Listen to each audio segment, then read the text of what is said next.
right, let's begin with this very interesting question of what creates results. My name is Tom Rolley for System.io.dev. I have come to appreciate that results are not by chance. Results are not by luck or by some fluke. The results that I get in my life and the results that you get in your life are a result of things that were done, actions that were taken, even if it was thinking and planning and documenting on a pencil onto paper to create, and then from there actions were taken. But these results come from actions, and those actions have a sequence to them. If you do the right actions in the wrong order, you will not get the same results that you want or the desired results. If you do the wrong actions, well, there is no order for the wrong actions. There's just the wrong actions. Cozzy, calm down. If you line up these processes, these actions that have to be taken in a sequence, and you bundle that all together, I would call that a system. And in business, it can seem overwhelming that there's so many things to do. Because if you look at the process level or the task level, the to-do level, my goodness, it is overwhelming. But what I'd invite you to do is to think that there are only a few systems that are actually required. And if you're not getting the results that you want, excuse me, in your business, in your life, if it's not producing the amount of money that you want for the amount of time that you're investing, then you've got a systems problem. Let's talk through this in a specific example. Let's have a look at the basics of business, like what every business has to do: marketing, sales, advertising, and fulfillment or operations. Like if you can't do those, then you're going to have some serious problems. And many businesses can do a couple of them. They might be great marketers and great at selling, but their fulfillment's terrible. And that comes back to hurt them in a marketing sense. Or their fulfillment's awesome, but their marketing's no good. And their sales are no good. So they've got this awesome thing that should be changing the world, should be doing great things, should be making people's lives better. But because they are not any good, or in my mind, don't know the systems for marketing and sales and advertising, their product and their service goes unheard. They die with their song despite having something that's awesome. So both of these are required. Both of these are required. So I'd invite you to think about the systems that are required in your business. What are the marketing systems that you actually need? What are your minimum viable systems in marketing? How do you work out who your customer is? How do you work out where they are? How do you know what problems they've got? And what is the possibility that their life could be like if they were to invest into your product or service? How are you going to take them through that journey to get them to say yes to that?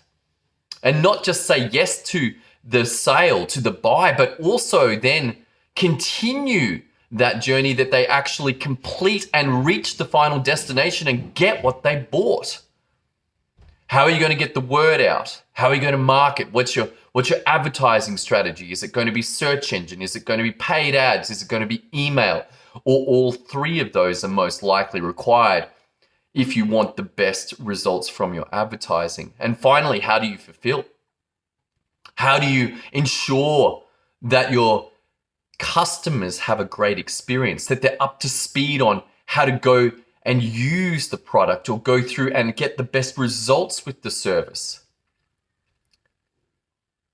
And so out of that, what do we got? We've got a system for finding people, a system for knowing where they are, and a system what the problem that they face. We've got a system for getting them to buy, a system for getting them to know about the opportunity, and we've got a system to fulfill. Now, there's a bunch more on the back end, but really they're your 6. And some of those only have to be executed occasionally. Some of them have to be executed frequently.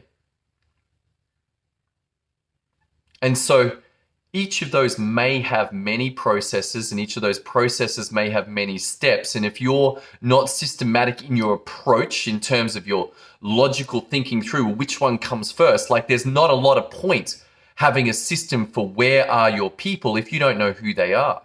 So you should probably find out who your people are that you're serving before you go find out where they are. And so there's a logical application of this, but it reduces the number of required systems down. It takes business out of chaos into the entrepreneurial curse, where you think you continually have to do something new in order to solve a problem instead of just getting it done right the one time. And the way to do that is to think systematically, to create the systems if you haven't got them, to install them or borrow them if you buy books or buy courses, to turn them into the systems if they haven't been able to do it already. Don't expect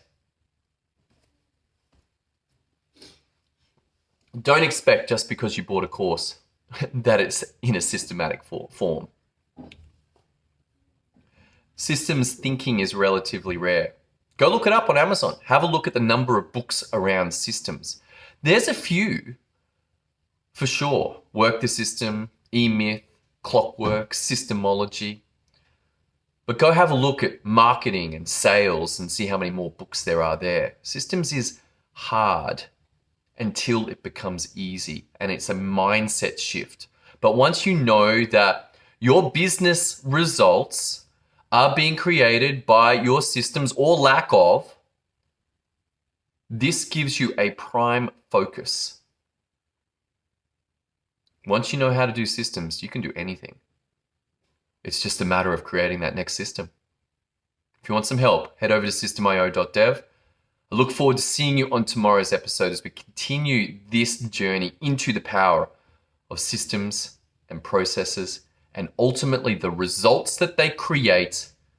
I'll see you then.